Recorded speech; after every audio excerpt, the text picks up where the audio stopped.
اسلامی عقائد میں سے نا ایک بنیادی عقیدہ آخرت ہے. جن چیزوں پر انسان ساری زندگی اعمال کرتا ہے وہ چیزیں ہوتی ہیں جو اس کے عقیدے میں شامل ہوتی ہیں. عقیدہ جس طرح کا ہوتا ہے اسی طرح کا انسان عمل کرتا ہے. جو اس کی سوچیں ہوتی ہیں، جو افکار ہوتے ہیں، اسی طرح اپنے شب و روز گزارتا ہے. جن لوگوں کا عقیدہ آخرت مضبوط ہوتا ہے نا کہ ہم نے اللہ کی بارگاہ میں کھڑے ہونا ہے، ہم نے اس کی بارگاہ میں جا کے اپنے اعمال کا حساب دینا ہے، عقیدہ آخرت مضبوط ہو تو لازمی طور پر اعمال سنور جاتے ہیں. انسان جواب دہی کے تصور کے ساتھ اپنے معاملات زندگی کو بار بار صحیح کرنے کی کوشش کرتا ہے. عقیدہ آخرت اسلامی عقائد میں بنیادی فکر کا عقیدہ اساس ہے عقائد کی. اگر کسی شخص کا یہ خیال ہو جائے کہ میں بس یہی زندگی ہے، کھا لو پی لو موج کرو، تو ظاہر ہے وہ فنا کا نام جب رکھ لے گا زندگی کو اور وہ دوبارہ اٹھنے کا قائل ہی نہیں ہوگا تو وہ تو کسی قانون کا پابند ہی نہیں رہے گا. وہ تو کسی چیز کی پابندی نہیں کرے گا، کسی چیز سے پرہیز نہیں کرے گا، من چاہی زندگی گزارے گا. عقیدہ آخرت، اللہ کی بارگاہ میں کھڑا ہونے کا تصور، یہ انسان کو سوار دیتا ہے. یہ ایک ایسا مراقبہ ہے جو تزکیہ نفس کر دیتا ہے. انسان کا باطن سنور جاتا ہے، اخلاقیات میں تبدیلی آتی ہے. پھر کوئی کیمرہ بھی نہ لگا ہونا، کوئی بھی نہ دیکھ رہا ہو تو بندہ پھر بھی نیک ہو جاتا ہے، کیونکہ اس کا خیال ہوتا ہے میرا رب مجھے دیکھ رہا ہے، صبح قیامت میں اپنے رب کی بارگاہ میں کھڑا کیا جاؤں. تو عقیدہ آخرت کی مضبوطی، اس تصور کا مضبوط ہونا امت مسلمہ کے لیے نہایت ہی ضروری ہے. آپ دیکھیے قرآن مجید فرقان حمید ہماری توجہ دلاتا ہے، اور سورۃ القیامہ کے اندر اللہ کریم نے ارشاد فرمایا ایحسب الانسان، کیا آدمی اس گھمنڈ میں ہے، کیا انسان کا یہ خیال ہے ان یترک سدی، کہ اسے آزاد چھوڑ دیا جائے گا، اس سے پوچھا نہیں جائے گا. کیا انسان یہ سمجھتا ہے، اس سے کوئی سوال؟ ایحسب الانسان، کیا انسان اس گمان میں ہے، اس گھمنڈ میں ہے ان یترک سدی، اسے آزاد چھوڑ دیا جائے گا، کوئی پوچھنے والا نہیں ہوگا؟ اسے آزاد نہیں چھوڑا جائے گا، اس پر پابندیاں ہیں، اس پر کچھ قیود ہیں، اسے کچھ حدود بتائی گئی ہیں، اسے ایک دائرہ کار دیا گیا ہے، اسے بتایا گیا ہے کہ یہ حلال ہے، یہ حرام ہے، یہ تیرے لیے جائز ہے، یہ تیرے لیے جائز نہیں ہے. اس چیز کی حد تک تو آگے بڑھ سکتا ہے، یہاں سے اس لائن کو تو کراس نہیں کر سکتا. اس پر پابندیاں ہیں، ان پابندیوں کے بیچ رہ کے وہ زندگی گزارے گا. اور یہ بھی یاد رکھے، یہ آیت ایک دوسرا معنی یہ دیتی ہے کہ یہ مت سمجھے کہ صبح قیامت اسے چھوڑ دیا جائے گا، اس سے پوچھا جائے گا، اس سے سوال کیا جائے گا. اللہ کی بارگاہ میں جب یہ کھڑا ہوگا تو اسے اپنے اعمال کا حساب دینا ہوگا. لازمی طور پر ایک عدالت صبح قیامت لگے گی، جس عدالت میں مجرم پیش ہوں گے، انہیں اپنے جرموں کا حساب دینا ہے. ظالموں کو کھڑا کیا جائے گا، ان سے ان کے ظلم کے بارے میں باز پرس ہو. تو لازمی طور پر عقیدہ آخرت کی مضبوطی انسان کو مضبوط کرتی ہے. اس کے اعمال پر پیرے بیٹھ جاتے ہیں، وہ پھونک پھونک کر قدم رکھتا ہے، سوچ کر جملے بولتا ہے. وہ کوئی بھی معاملہ کرتا ہے تو اس میں اس کا خیال ہوتا ہے کہ میں نے دنیا سے چلے جانا ہے، میرے پاس پتہ نہیں کتنا وقت بچا، لہذا مجھے آخرت میں پیش ہونا ہے اپنے معاملات کی آسانی کے لیے، وہاں کی آسانی کے لیے. میں یہاں تھوڑا سوچ سمجھ کے چلوں. رب فرماتا ہے تجھے ایسے ہی آزاد نہیں چھوڑا جائے گا، آزاد پنچھیوں جیسی زندگی نہ گزار، صبح قیامت کے معاملات کو پیش نظر رکھ، اس پر غور کر.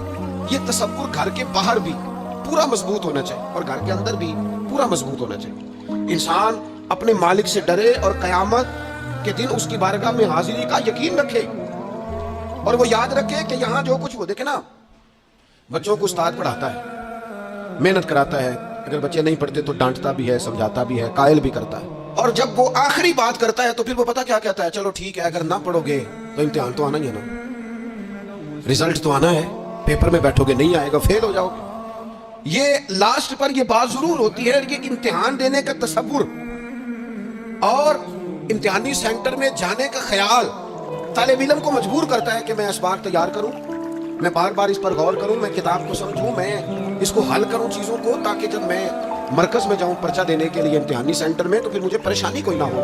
بس سمجھانے کے لیے بات عرض ہے کہ یہاں لوگوں کو بتایا جاتا ہے، قائل کیا جاتا ہے یہ حلال ہے، یہ حرام ہے، یہ تیرے لیے ٹھیک نہیں ہے، یہ تیری حدود ہیں، یہ تیرے قیود ہیں، یہ تیرا دائرہ کار ہے. لیکن اگر پھر بھی کوئی بندہ باز نہ آئے، پھر بھی کوئی شخص باز نہ آئے، تو پھر اس کو کہا جائے گا صبح قیامت اللہ خود حساب لے لے گا. پھر تجھے مالک اپنے سامنے کھڑا کرے گا، ثم لتسألن یومئذ عن النعیم، پھر وہ تجھے ایک ایک نعمت کے بارے میں سوال کر لے گا، پھر تجھے جواب دینا ہوگا. تو اس تصور کو اپنی زندگی میں لاگو کریں کہ ہم نے مرنا ہے، اللہ کی بارگاہ میں جان، اس تصور کو پوری طور پر طاری کریں اپنے ذہنوں میں. یہ جو رسمی سی بات ہے نا، پتہ نہیں کب چلے جانا ہے، جو جانے والے ہوتے ہیں ان کی کوئی تیاری بھی ہوتی ہے. جن کو پتہ ہوتا ہے نا، وہ رمضان المبارک میں نا کئی دفعہ ایسا ہوتا ہے کہ ٹکٹیں نہیں مل رہی ہوتی اور عمرے کے ویزے لگ چکے ہوتے ہیں، تو ایجنٹ کہہ دیتے ہیں جانے والوں کو کہ تیاری رکھنا، کسی وقت بھی میرا فون آ جائے. تو لوگوں نے بیگ باندھ لیے ہوتے ہیں، سامان تیار کر لیا ہوتا ہے، سارے انتظامات کر کے رکھے. کیوں؟ کہ پتہ نہیں کس وقت بلاوا آ جائے گا. تو روز کہتا ہے پتہ نہیں اللہ کی جانب سے کس وقت بلاوا آ جائے گا. پھر اپنی تیاری بھی تو یار کچھ بتانا, میں بھی بتاؤں آپ بھی بتائیں. پھر ہم اپنے آپ سے یہ بھی تو سوال کریں نا کہ جہاں اچانک جانا پڑے اس کے لیے تیاری ہوتی. ہماری تیاری کیا ہے اگر اچانک جانے پڑے اس کی بارگاہ, کیا تیاری؟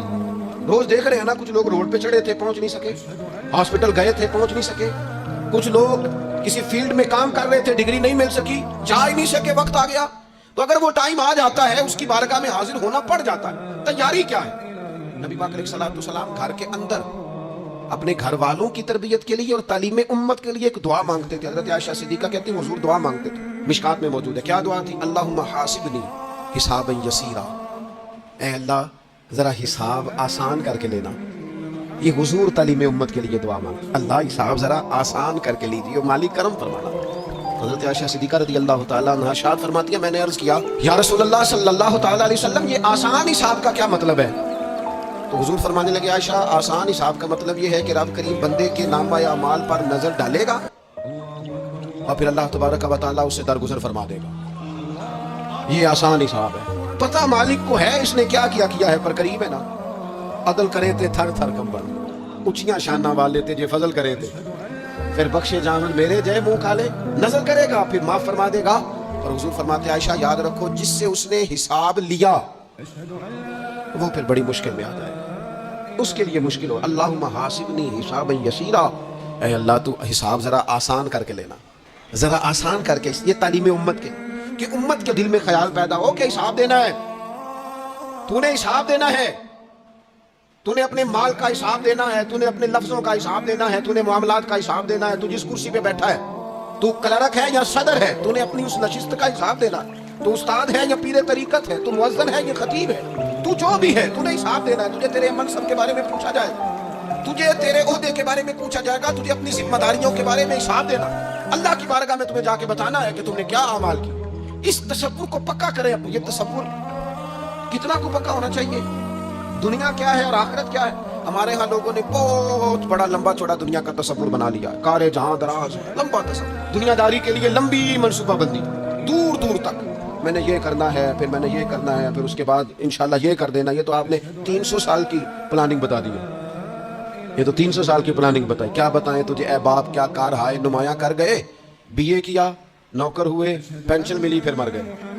زندگی تو اتنی سی ہے, اتنی لمبی منصوبہ بندی. اس میں آخرت کہاں ہے؟ اس میں اگر کسی مقام پر رب کی بارگاہ میں حاضر ہونا ہے تو وہ کہاں ہے؟ جو مرنے والے لوگ ہوتے ہیں ان کا تو جینا کچھ اور طرح کا ہوتا ہے, جن کو جانا ہوتا ہے ان کا رہنا تو کچھ اور طرح کا ہوتا ہے, جن کو کسی جگہ منتقل ہونا ہوتا ہے, جو عارضی مکانوں میں رہتے ہیں ان کا رہن سہن تو ذرا اور طرح کا ہوتا ہے. لیکن جو ہمارا انداز ہے, جو ہمارا رہن سہن ہے, جو ہمارا طریقہ کار ہے, وہ تو مستقل رہنے کا ہے. وہ تو لگتا ہے کہ کبھی چھوڑنے والے نہیں ہیں. اس میں تو کوئی ایسی چیز نظر نہیں آتی کہ جس میں ہم محسوس کریں کہ ہم نے چھوڑ کے جانا ہے. لیکن نبی پاک علیہ السلام نے جس دنیا کو ہم بہت بڑی دنیا سمجھتے ہیں, حضور نے اس کی مثال کیا دی. صحیح مسلم کی حدیث ہے, دیکھیں کتنا کھول کر اور کتنا آسان کر کے رسول پاک ہمیں بات سمجھاتے ہیں. دنیا کیا ہے, آخرت کیا ہے, یہ والی زندگی کیا ہے, آخرت کی زندگی کیا, بالکل کھول کر واضح کر کے. نبی پاک علیہ الصلوۃ والسلام فرمانے لگے دنیا اور آخرت کی مثال اس طرح ہے جس طرح دریا بہ رہا ہو اور کوئی آدمی اس میں انگلی ڈبوئے, جتنا پانی اس کی انگلی کو لگ گیا یہ دنیا ہے, اور جو باقی ٹھاٹھے مارتا دریا پیچھے ہے, سمندر پیچھے ہے, وہ سارا آخرت ہے. یہ اتنی سی دنیا ہے, یہ صحیح مسلم میں موجود ہے. اتنی سی دنیا کے لیے اتنے پاپڑ بیلنا, اتنی سی دنیا کے لیے اتنے ظلم کرنا, اتنی سی دنیا کے لیے اتنے حق ضائع کرنا, اتنی سی دنیا کے لیے اتنے لوگوں کے دل توڑنا, اتنے حقوق پہ ڈاکہ ڈالنا, اتنا جبر کرنا, لوگوں کا مال کھانا, لوگوں کو تکلیف دینا, عزتیں اچھالنا, اتنی سی دنیا کے لیے. حضور فرمانے لگے اتنی سی ہے یہ دنیا, جتنا انگلی کو پانی لگ گیا ہے وہ جنت, جو میری جنت نہیں خدا کا فضل ہے, جو اللہ کی عطا ہے اپنے بندوں کے لیے. میرے کریم فرمانے لگے اس جنت میں وہ نعمتیں ہیں نہ کسی آنکھ نے دیکھی, نہ کسی کان نے سنی, نہ تمہارے دل پر کبھی خیال ہی گزرا ہوگا کہ ہمارا رب ہمیں یہ عطا فرمانے والا ہے. تھوڑا سا نا 24 گھنٹوں میں کچھ ٹائم اپنی آخرت کے لیے, اپنے سارے معاملات کو مرتب کرتے ہوئے کچھ زندگی کے کام اپنی آخرت کے. آپ یقین کریں بچوں سے لے کر بڑوں تک, ان پڑھ سے لے کر پڑھے لکھے تک, ہم نے جس کو اپنے مزاج کے مطابق کم فہم سمجھا اس سے لے کر دانشور تک دوڑ لگ گئی دنیا جمع کرنے کی. وہ ایک سوچ حضرت سلطان باہو رحمۃ اللہ علیہ فرمانے لگے ہزاروں لوگ ان کی خدمت میں آیا کرتے تھے تو کہتے ہیں رابطہ طالب کوئی نہیں ملیا, یہ تو جو ملے ہے طالب زردہ، یہ تو دعا کرانے آئے ہیں کہ میرا کاروبار نہیں چلتا، یہ تو دعا کرانے آئے ہیں کہ جناب وہ میرا جو ہے وہ فلانا کیس سلجھ گیا۔ رب دا طالب کوئی نہ ملے۔ کوئی ایسا دعا تھا جو کہتا میری اس سے ملاقات کرا دے، کوئی طریقہ بتائے مالک معرفت کیسے دیتا ہے۔ کوئی تو ایسا آتا جو کہتا کہ آؤ نہ کچھ باتیں درد کی کریں، کچھ عشق رسول کی تم کرو، کچھ محبت مصطفیٰ کی میں کروں۔ کچھ ایسے آتے جو کہتے آؤ نہ کوئی ذکر چھیڑے صدیق اکبر کا، کوئی بات کریں سیدنا فاروق اعظم کی، کچھ تذکرے ہو جائیں عثمان غنی کے، تھوڑی دیر ہو نہ جائے مولا علی کا تذکرہ۔ کچھ لوگ ہوتے نا ایسے جو اس طرح کے ہوتے، لیکن وہ ہر وقت دنیا داری، ہر وقت اچھا کہیں اکتاتے بھی ہیں نا، تھک گئے کاروبار کر کر کے، کہیں اکتاتے بھی ہیں تو کرتے کیا ہیں؟ سیر کرنے چلے جاتے ہیں۔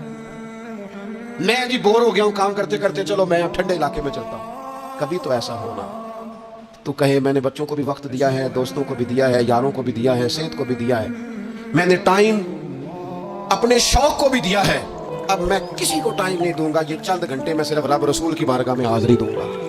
تو ذرا جم کے قرآن پاک پڑھے، تو ذرا ذوق سے درود پاک پڑھے، تو ذرا شوق سے میرے محبوب کی نعت سنے، تو سارا زمانہ بھول جائے اور تو رج رج کے دعا مانگے اپنے رب کی بارگاہ میں، اپنی پریشانیاں عرض کرے، اپنے اندر کی کیفیت بیان کرے، دل جو سخت ہو گیا ہے، ذہن جو سخت ہو گیا ہے، جو طبیعت میں وہ نورانیت نہیں آ رہی، اس کی تو بات کرے، تو اپنے رب کی بارگاہ میں معافی کا سوال کرے، تو اس سے قیامت کے دن درگزر کرنے کے لیے عرض کرے، کچھ تو ایسا ٹائم نکلے گا۔ لیکن دوستو ہم تو بالکل الجھتے ہی جا رہے ہیں۔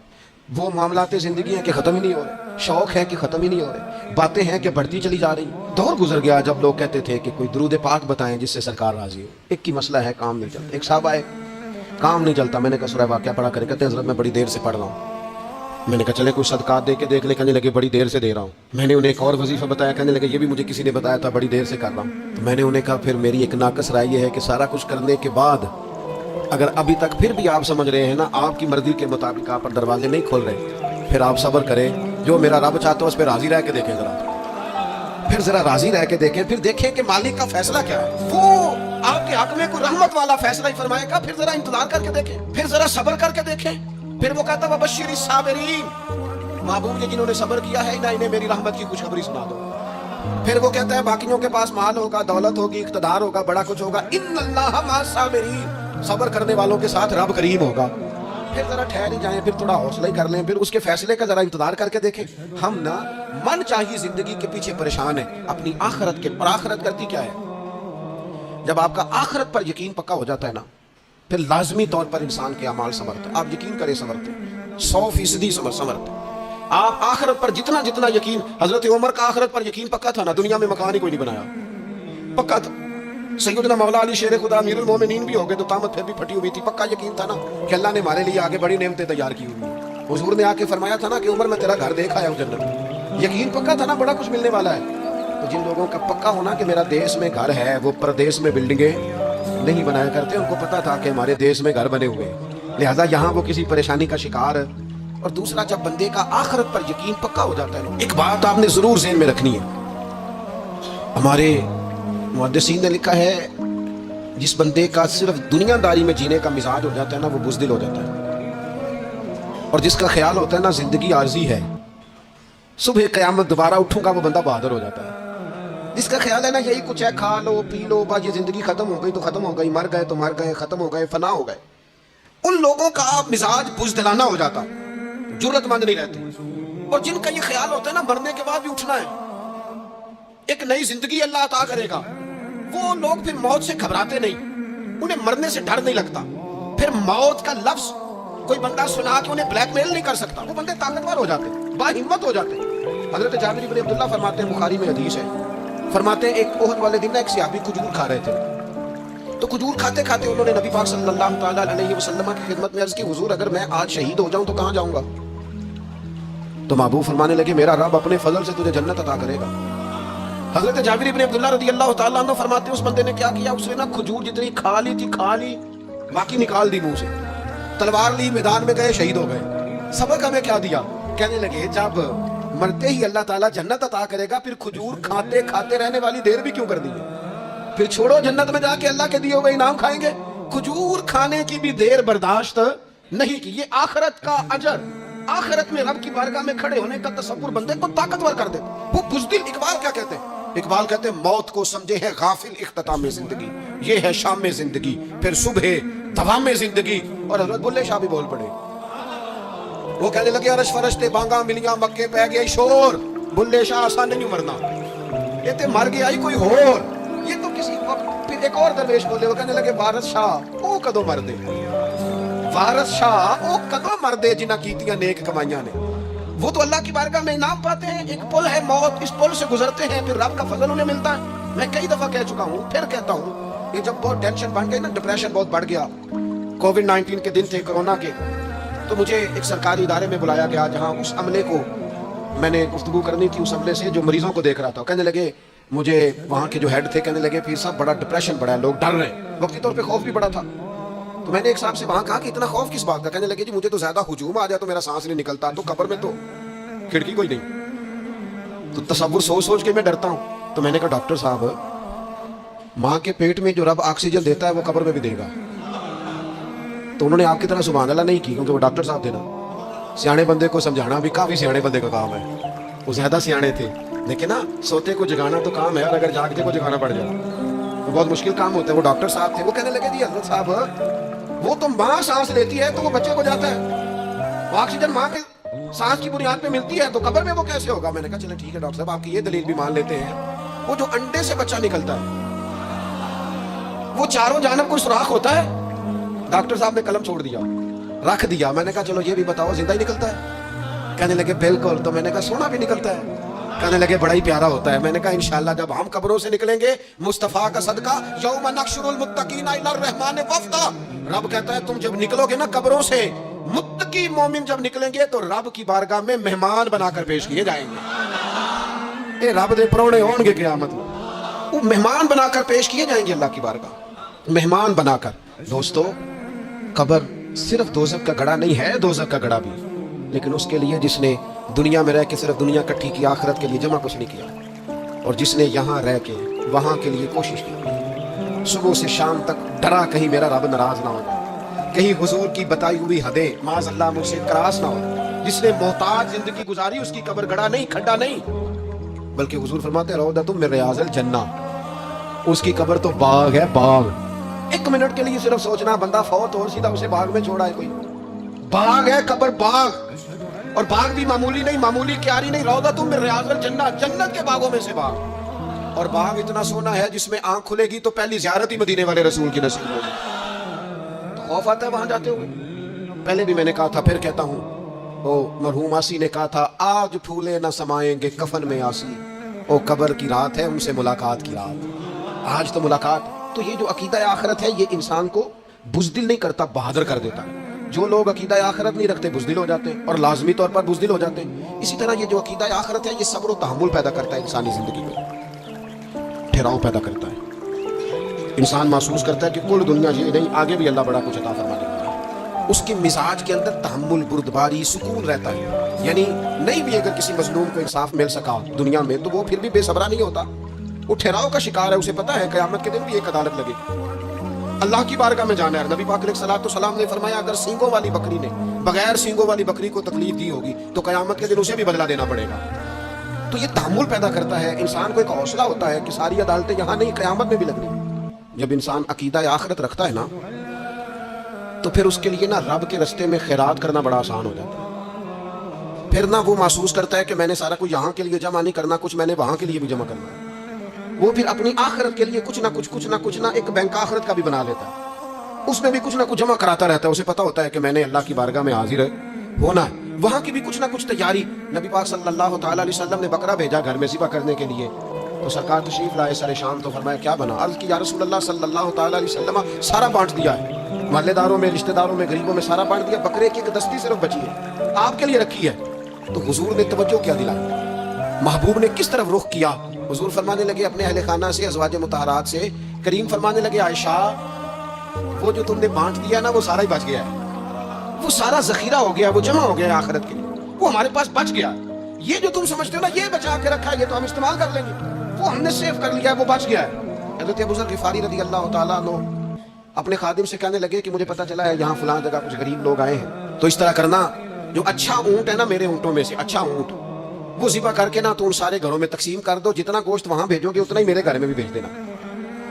آپ کا وہ خادم کہتا ہے میں نے اپنی سمجھ کے مطابق اچھا اونٹ ذبح کر کے گوشت بنا کے میں نے بانٹا, اور میں نے اس طرح کیا کہ وہ حضرت ابو ذر غفاری کے گھر بھی اتنا ہی گوشت بھیجا جتنا تمام غربا کے یہاں میں نے بانٹا تھا. شام کو جناب ابو ذر غفاری اپنے اونٹوں کے باڑے میں آئے جہاں باندھا کرتے تھے اپنی حویلی میں, تو آ کے دیکھا کہ وہ سرخ بہترین اونٹ جو سب سے بہترین تھا وہ تو کھڑا ہے. آپ اپنے خادم سے کہنے لگے میں نے تمہیں کہا تھا جو سب سے اچھا ہے اس کو ذبح کرنا, تو وہ کہنے لگا حضور وہ باقیوں میں سے سب سے اچھا تھا, اس سے ہی تھوڑا سا کمزور تھا, اور یہ تو آپ کی سواری کے لیے ہے نا, یہ تو آپ کے کام آتا ہے, اس پہ تو آپ سفر کرتے, اس لیے میں نے اسے چھوڑ دیا, اور اس کے بعد جو سب سے اچھا تھا وہ میں نے ذبح کر دیا. حضرت ابو ذر غفاری فرمانے لگے تو شاید سمجھا نہیں, میں اسے بھی سواری کے لیے رکھنا چاہتا تھا پر اپنی آخرت کی سواری کے لیے. میرا دل تھا وہ جو آخرت میں سفر کرنا ہے نا, دشوار گزار گھاٹیاں ہیں, ان گھاٹیوں کے لیے وہ اونٹ میرے کام آ جائے گا, لہذا میں نے تجھے کہا تھا جو سب سے بہتر ہو وہ دے دینا تاکہ ذرا میری آخرت کی سواری بن جائے, تاکہ میں ذخیرہ کر لوں. بڑا دیا بال بچوں کو, بڑا دیا بہن بھائیوں, بڑا دیا دوست احباب کو, بڑے قرضے دیے ادھر ادھر, لیکن ساری زندگی دیے. ایک موقع پر صرف آپ نے کسی کو انکار کیا نا, ایک موقع پر, تو وہ پچھلے جو 99 دفعہ آپ نے دیا ہوتا ہے وہ اس کا بھی منکر ہو جاتا ہے. وہ کہتا ہے تو نے کبھی قامت کام ہی نہیں آیا, اور تو نے تو میری امید ہی توڑ دی. وہ سارے شکوے ساری زندگی کہاں خرچ کر دی بھلا, کس مقام پر. اور یہاں حال یہ ہے کہ حضور فرماتے ہیں جب تو صدقہ دیتا ہے تو رب اسے اپنے دستے قدرت میں لیتا ہے, اور اس طرح تمہارے صدقے کو پالتا ہے جس طرح تم اپنے گھر میں بچڑا نہیں پالتے, اس طرح صبح قیامت تمہیں وہ نتیجے کے طور پر پلا ہوا صدقہ ملے گا. ہم اپنی آخرت کو چونکہ اس لیول پر یقین نہیں لاتے الا ماشاءاللہ, لہٰذا اس کی تیاری کے لیے ذخیرہ نہیں کرتے. اپنی آخرت کی تیاری کے لیے ذخیرہ کریں اور کوشش کریں کہ اور یہ عقیدہ اپنی اولادوں میں, اپنے متعلقین میں, اپنے احباب میں اس کو راسخ کریں.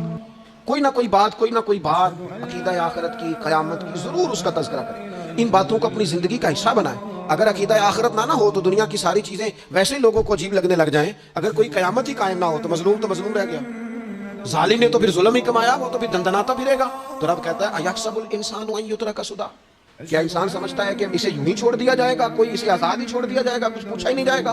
صبح قیامت سوال ہوں گے, رب کی بارگاہ میں حاضری ہوگی, اللہ کے حضور سوالات کے جواب دینے ہوں گے. لہٰذا اپنی زندگی کے اعمال کو مرتب کرتے وقت, کوئی بھی کام کرتے وقت ایک تصور ضرور ذہن میں رکھے کہ مجھے صبح قیامت اس کا حساب دینا ہے. یہ جو جواب دہی کا تصور ہوتا ہے یہ انسان پر پہرے دار ہوتا ہے, یہ اس کو مضبوط کرتا ہے, اس کی عقیدے کی بنیادیں اس کے عمل کو طاقتور کر دیتی ہیں. لہٰذا عقیدہ آخرت اپنے بچوں میں, آنے والی نسلوں میں, آپ دیکھیں حضور نے یہ عقیدہ آخرت مضبوط کر دیا تھا نا, تو پھر سیدہ فاطمہ زہرا نے کچے مکان میں ساری زندگی گزاری. پھر محبوب پاک نے دیکھا کہ وہ اونٹ کے بالوں کی بنی ہوئی چادر اوڑھ کے چکی پیس رہی ہیں, تو محبوب نے یہ نہیں فرمایا کہ اللہ آسانی کر دے گا, اچھا وقت آ جائے گا تو فکر نہ کرنا, یہ مشکل نہ. محبوب کریم نے فرمایا فاطمہ دنیا میں تھوڑی مشقت برداشت کرو, اللہ آخرت کی ساری سعادتیں آپ کو ہی عطا فرمائے گا. گویا کریم نے فرمایا آپ کو یوں ہی زندگی گزارنی ہے, یہی طرز رکھنی ہے, اسی طرح ہی آپ کو وقت گزارنا ہے. جو آرام کا وقت ہے وہ اللہ تعالیٰ جنت میں عطا کرے گا. عقیدہ آخرت کی مضبوطی. تھوڑا سا ہمارے ایک بڑے قریبی دوست تھے, بڑا میرا ان سے پیار تھا, 34.5 سال عمر, خود ہارٹ اسپیشلسٹ ڈاکٹر, لیکن یہ پچھلے ہفتے وہ مریضوں کو چیک کر کے نیچے آ کے دفتر میں بیٹھے. ایک تو لوگ کہتے ہیں نا اسپتال پہنچ جاتا تو شاید بچ جاتا, تو ہاسپٹل کے اندر ہی تھے, اور ابھی چڑھتی جوانی 34-35 سال عمر. لیکن کمال یہ تھا کہ میرے جیسے کئی لوگوں نے بھی آنسو اس لیے بہائے کہ اتنی چڑھتی جوانی میں اتنے خوبصورت ماحول کے اندر بھی انہوں نے مزاج خیر خائی کا بنایا ہوا تھا. ہر شخص سے حسن کلام اور رب رسول کی طرف اپنا لگاؤ, نماز کی پابندی, جب بھی حال پوچھنا تو کہتے تھے اللہ اور اس کے رسول کا فضل ہے. تو اپنی زندگی میں جن لوگوں کا تصور آخرت مضبوط ہو جاتا ہے وہ کئی دفعہ جلدی بھی سمٹ کر چلے جائیں تو ان کے حق میں رحمت والے فیصلے ہوتے ہیں. اللہ تعالی ہمیں سمجھنے کی توفیق عطا کرے.